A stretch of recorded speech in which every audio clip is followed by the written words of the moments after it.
Have you ever wondered what truly awaits you in your golden years? Take action now to prepare yourself. Life's journey takes unexpected turns as we age, especially after reaching our 80s. According to the U.S. Census Bureau, Americans over 80 now represent nearly 4% of our population. That's over 13 million wisdom-filled souls navigating this unique chapter of life. Whether you're enjoying retirement in sunny Phoenix, strolling through Central Park in New York, or rocking on your porch in Charleston, understanding these realities can transform how you experience your golden years.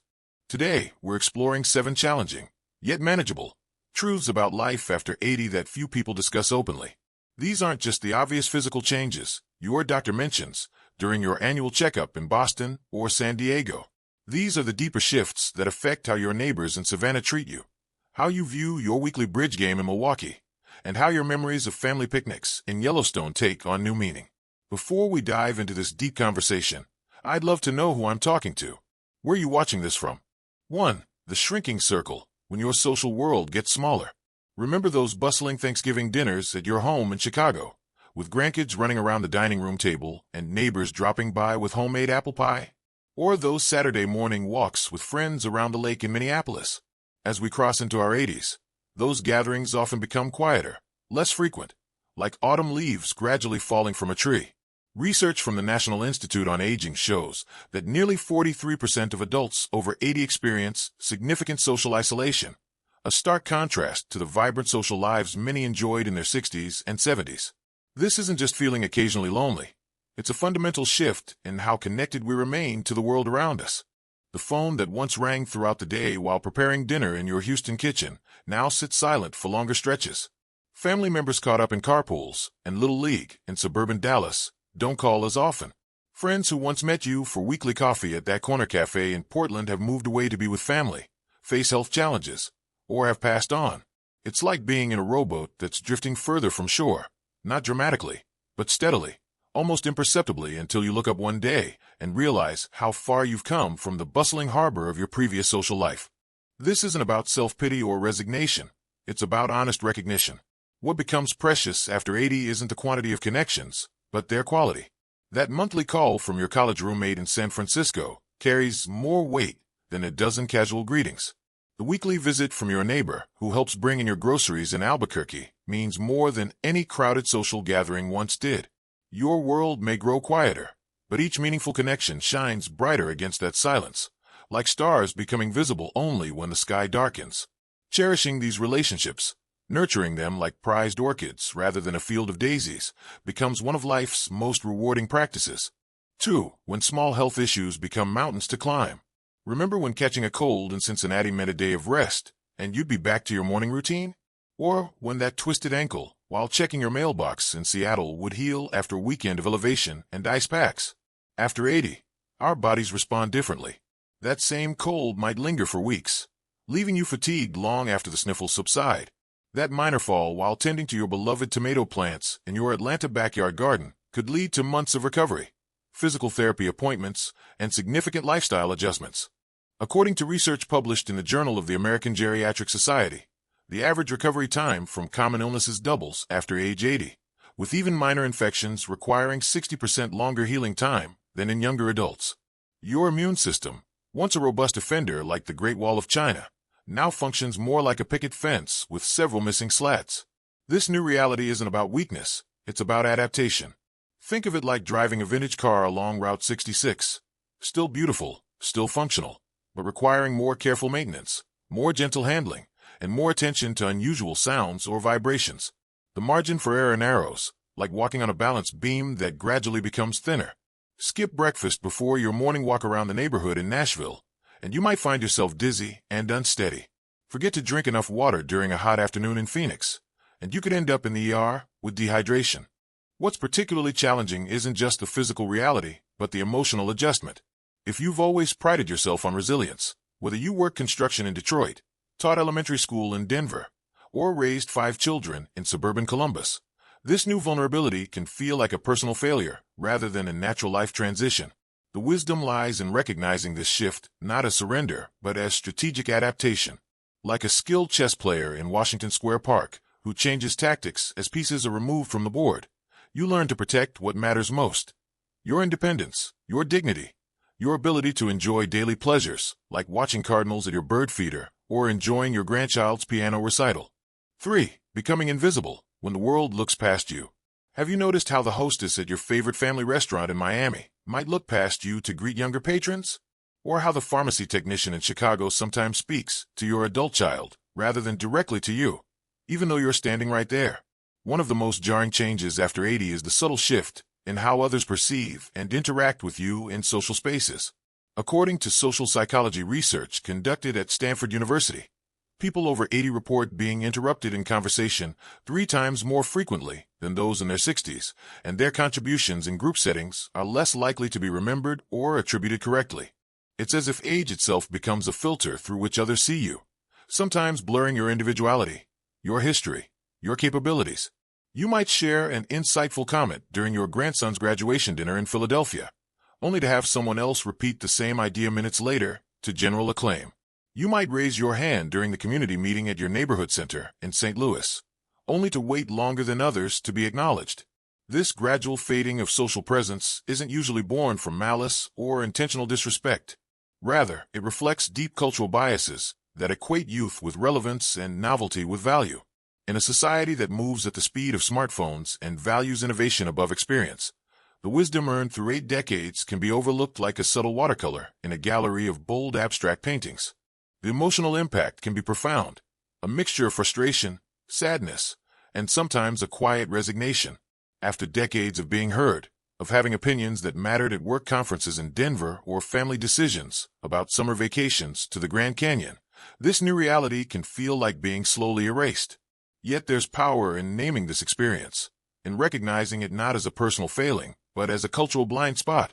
Your voice, whether sharing stories of civil rights marches you witnessed in Washington, D.C., wisdom earned through raising children in rural Kansas, or professional expertise developed over decades, remains valuable, even when others fail to recognize it immediately. 4. When your world gets smaller, navigating a narrowing life radius. Remember when you thought nothing of driving from Boston to Cape Cod for a day trip?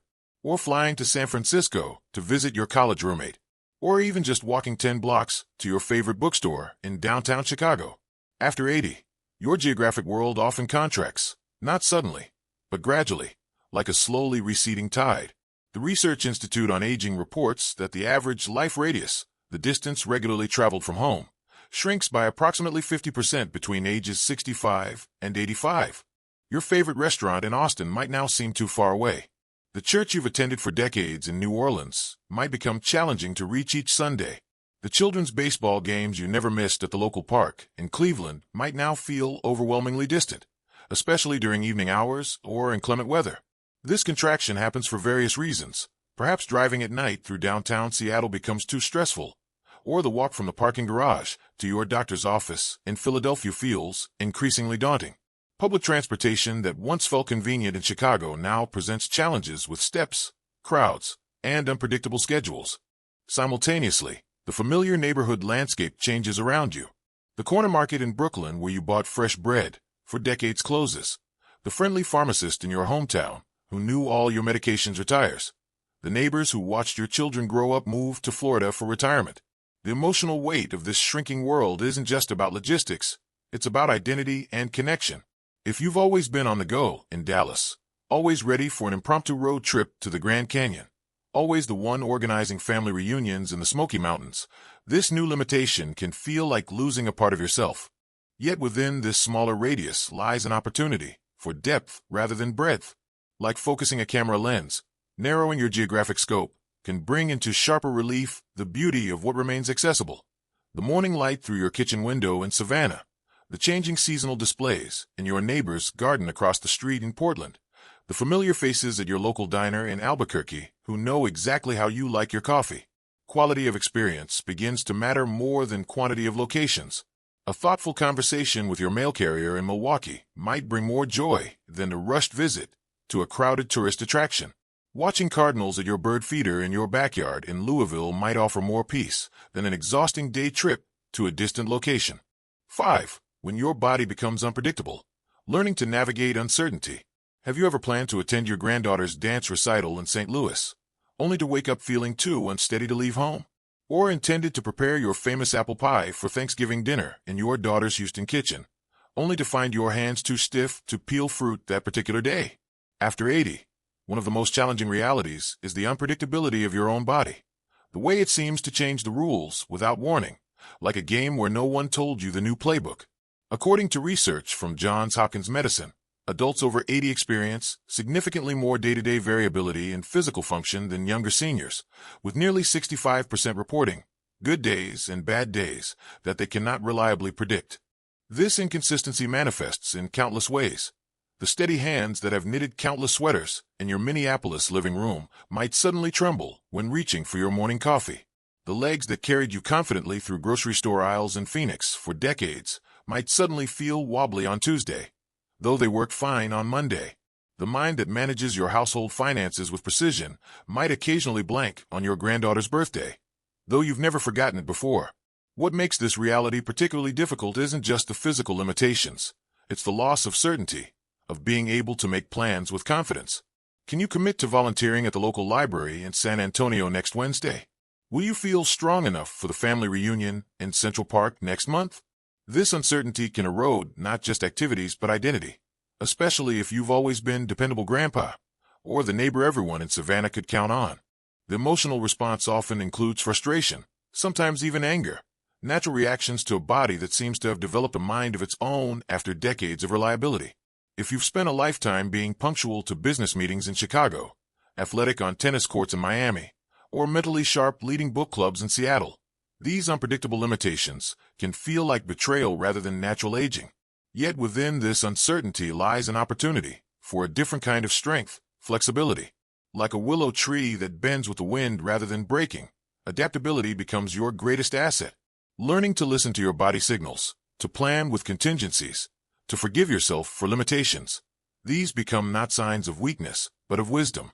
Scientists at the National Institute on Aging now recognize this adaptability, what they call resilience and variability, as a key predictor of well-being in advanced age. Those who learn to work with their changing capabilities rather than fighting against them report significantly higher life satisfaction. 6. Ben's story. When one fall changes everything. I never thought it would happen to me, shares Ben, now 81, from his home in Dallas. I was always the strong one, the one my family leaned on. Then last December, everything changed with one misstep. Ben's experience represents what geriatricians call a cascade event, when one health incident triggers a series of complications that fundamentally alter an older adult's trajectory. According to the American Academy of Orthopedic Surgeons, over 300,000 older Americans are hospitalized for hip fractures annually, with the recovery process often revealing or exacerbating other health conditions. I fell and broke my humerus, requiring surgery and a rod. Ben continues, his voice steadier now than during those difficult months. The anesthesia hit me harder than anyone expected. I didn't wake up or eat properly for 3 days. The complications didn't end there. Ben returned home to care for his brother with dementia, a responsibility that suddenly felt overwhelming. I couldn't do it. I could barely care for myself, let alone someone else. I hardly ate for 6 weeks and started losing use of my good arm. With no family nearby to help, Ben's situation grew dire. I ended up back in the hospital in Dallas, with a diagnosed spinal stenosis on top of everything else. This pattern, where one health issue unmasks or accelerates another, affects nearly 60% of adults over 80 following a serious injury. For Ben, what followed was 6 weeks in rehabilitation, followed by a brief, uncomfortable stay at his granddaughter's house. I felt invisible there, he admits, echoing the social disappearance many seniors experience during health crises. Eventually, I had to get myself back to my own home, where at least I existed as a whole person. Now 6 months into recovery, Ben works with home health providers and faces the possibility of additional surgery for his spinal stenosis. When they say falls for elderly folks can be serious, I'm living proof, he says, now able to find purpose in sharing his story. I'm still struggling to get steady on my feet, but I'm fighting every day. Ben's journey illustrates the cascade effect that geriatricians identify as particularly dangerous after 80, where one health event triggers a domino effect of complications. Research from the Mayo Clinic shows that seniors who experience a serious fall have a 50% higher risk of being hospitalized for an unrelated condition within the following year. If I could tell other seniors one thing, Ben says, looking out toward his small garden where he hopes to return to tending his tomatoes. It would be to take every precaution. Install those bathroom grab bars your children keep mentioning. Use the walking stick even when you're feeling strong. Accept help bringing in groceries from your car. Your independence actually depends on preventing these accidents. 7. Finding purpose after retirement. A new chapter of contribution. At 58, I found myself pushed into early retirement, recalls Doris, now 80, sitting in her sunlit kitchen in Sacramento. It wasn't about my abilities. I was excellent at my job.